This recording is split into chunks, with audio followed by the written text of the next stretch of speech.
I know you said you needed a perfect performance tonight. Not many people would have come there expecting to see a comeback, but I suppose you and they would have wanted to maybe see a bit more fight and a bit more competitive. Yeah, 100%. The 6 minutes in and another mistake that we make, it takes the wind out of our sails. And then I think the second goal he's hit from 25 yards in the top corner.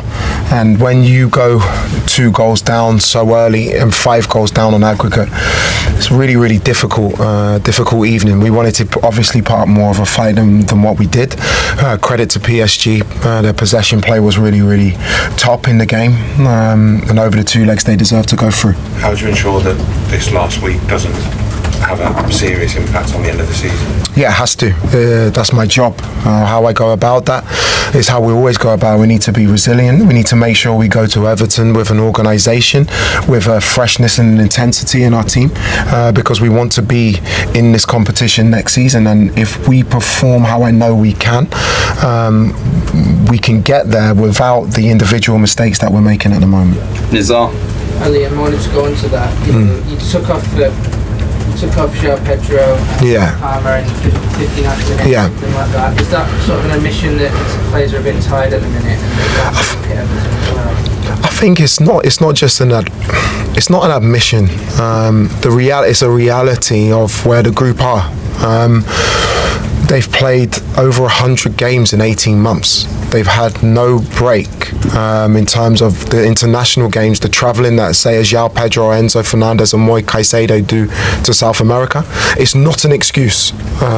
This is a byproduct of success of the Club World Cup, and it's a great thing that the club achieved at the Club World Cup. But you're seeing with Reece, you're seeing with players that if I don't manage their minutes, their likelihood of getting injured is increased very highly. So I want us to make sure we're in this competition next season as a minimum. We're still fighting for an FA Cup, but I have to make maybe really difficult decisions that at the time probably don't look great. To be honest, you never want to take off your best players when you're 5 goals down in a tie, but I want to make the right decisions for the football club in the long term as well. Simon?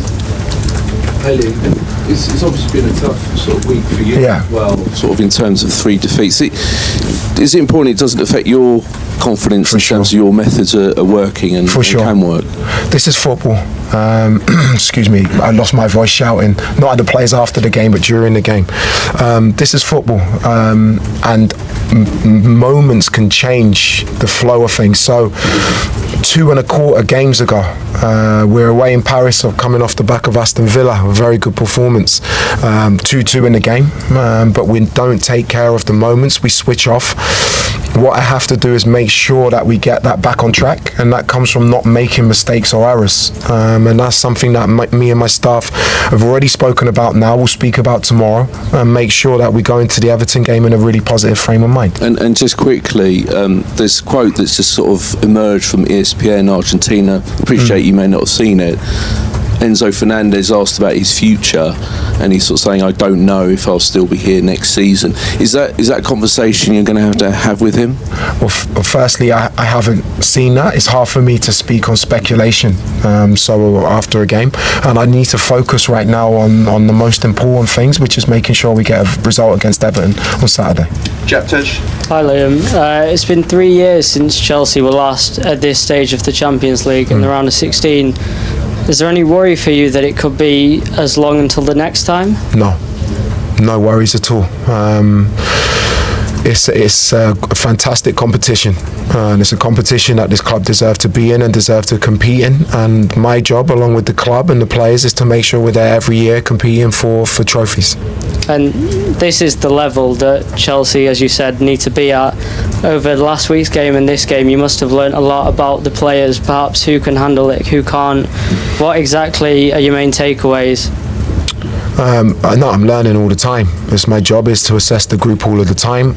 What I'm learning is that you have to have players that in every moment you can rely on to make correct decisions defensively and not switch off. But it's also to be they're clinical. They were clinical in both games. Clinical shots from outside the box. That's the level, and we need to make sure we get there. Matt?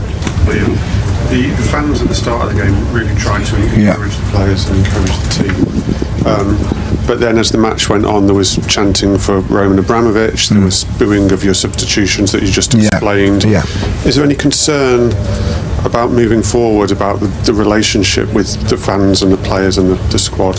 No, I think it's two-way. This is a fantastic football club where the fans want success instantly, and that's rightfully so for the size of the club. I have to say, I understand because of the aggregate scoreline in the time why fans are frustrated. They want us to win.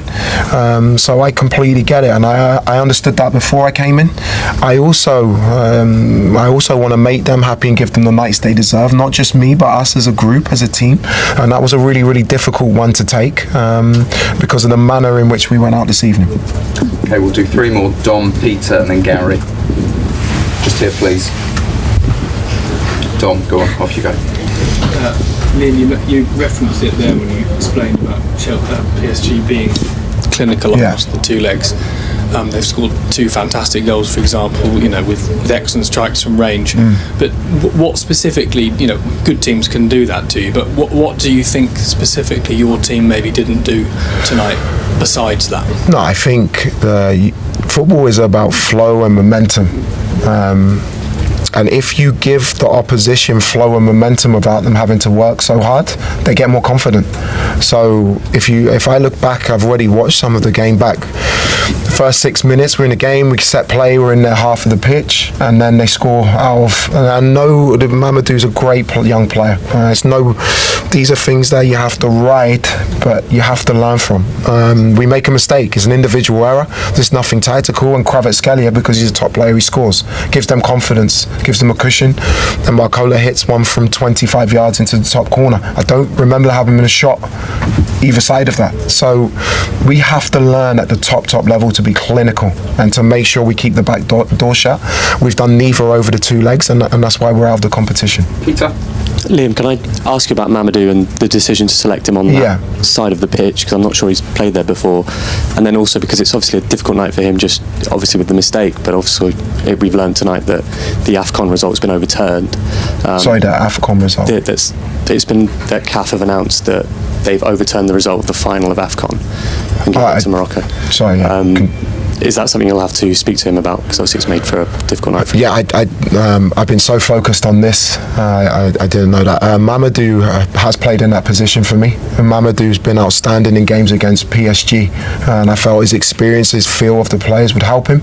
And when you're a player and you make a mistake that early, it can become a really difficult night for you. Bearing in mind, Malo Gusto was down to start the game and pulled out. He was not pulled out, he's very ill. We gave him as much time to recover. We missed Reece, who's out. These are decisions that you want to make and you want to get correct. And in that moment, Mamadou's made a mistake, which has made it a difficult night, because it gave PSG the confidence. We've got time for one more from Gary. Hi, Liam. Trevor looked very distressed as he was stretchered off. Can you tell us the latest on him? Yeah, I think he was really worried. I've just checked with the medical team. We'll obviously scan and assess him tomorrow. We are hoping and praying that it's not as bad as we first feared.